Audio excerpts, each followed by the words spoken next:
वालेकुम अस्सलाम। मेरे डायलिसिस ਹੁੰਦੇ ਆ, ਗੁੱਦੇ ਵਾਸ਼ ਹੁੰਦੇ ਨੇ।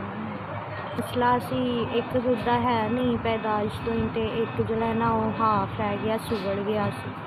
ਅਤੇ ਸ਼ਾਦੀ ਨੂੰ 3 ਸਾਲ ਹੋਏ ਆ, 1 ਸਾਲ ਬਾਅਦ ਹੀ ਫਿਰ ਵਾਸ਼ ਹੋਣੇ ਸ਼ੁਰੂ ਹੋ ਗਏ ਸੀ, ਅਤੇ ਹੁਣ 2 ਸਾਲ ਤੋਂ ਵਾਸ਼ ਹੋ ਰਹੇ ਆ। ਅਤੇ ਪਹਿਲੇ ਕਾਰਡ 'ਤੇ ਕਰਾਈ ਦੇ ਸੀ, ਅਤੇ ਹੁਣ ਕਾਰਡ ਬੰਦ ਹੈ। ਇਸ ਤੋਂ ਨਾ ਹਫ਼ਤਾ ਹੋ ਗਿਆ, ਕਰਵਾ ਨਹੀਂ ਸਕੇ ਹਲੇ।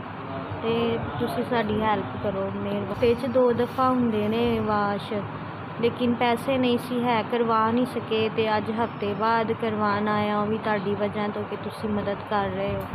ਬਹੁਤ ਮਿਹਰਬਾਨੀ ਤੁਹਾਡੀ। ਹਫ਼ਤਾ 10 ਦਿਨ ਤੋਂ ਨਾ ਕਾਰਡ ਨਹੀਂ ਚੱਲ ਰਿਹਾ, ਬੰਦ ਹੈ। ਬਹੁਤ ਮਸਲਾ ਹੈ, ਬੜੀ ਪਰੇਸ਼ਾਨੀ ਹੈ। ਮੇਰੇ ਸ਼ੋਹਰ ਦੀਆਂ ਵੀ ਅੱਖਾਂ ਦਾ ਮਸਲਾ ਹੈ, ਅਤੇ ਅਸੀਂ ਨਹੀਂ ਕਰਵਾ ਸਕੇ।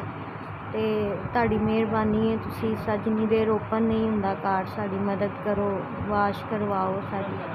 ਸਿਹਤ ਕਾਰਡ ਬੰਦ ਕਰਕੇ ਨਾ ਇਹਨਾਂ ਨੇ ਸਹੀ ਨਹੀਂ ਕੀਤਾ, ਉਹ ਬੰਦ ਨਹੀਂ ਹੋਣਾ ਚਾਹੀਦਾ। ਅਸੀਂ ਬਹੁਤ ਮਜਬੂਰ ਹਾਂ, ਅਤੇ ਮਿਹਰਬਾਨੀ ਅਗਰ ਦੁਬਾਰਾ ਹੋ ਜਾਏ ਤਾਂ ਸਹਾਰਾ ਹੈ ਗਰੀਬਾਂ ਨੂੰ। ਅਤੇ ਅੱਲਾਹ ਤਾਲਾ ਉਹਨਾਂ ਨੂੰ ਖੁਸ਼ ਰੱਖੇ, ਜ਼ਿਆਦਾ ਦੇ ਜਿਨ੍ਹਾਂ ਨੇ ਗਰੀਬਾਂ ਦਾ ਸੋਚਿਆ ਹੈ।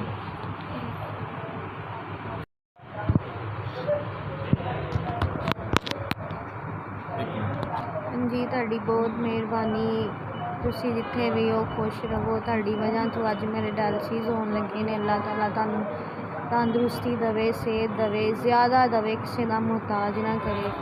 ਅਤੇ ਬਹੁਤ ਬਹੁਤ ਸ਼ੁਕਰੀਆ ਕਿ ਮੈਂ ਪੈਸੇ ਮੈਨੂੰ ਮਿਲ ਗਏ ਨੇ, ਹੁਣ ਮੈਂ ਆਪਣੇ ਡਾਇਲਿਸਿਸ ਕਰਵਾ ਲਾਂਗੀ।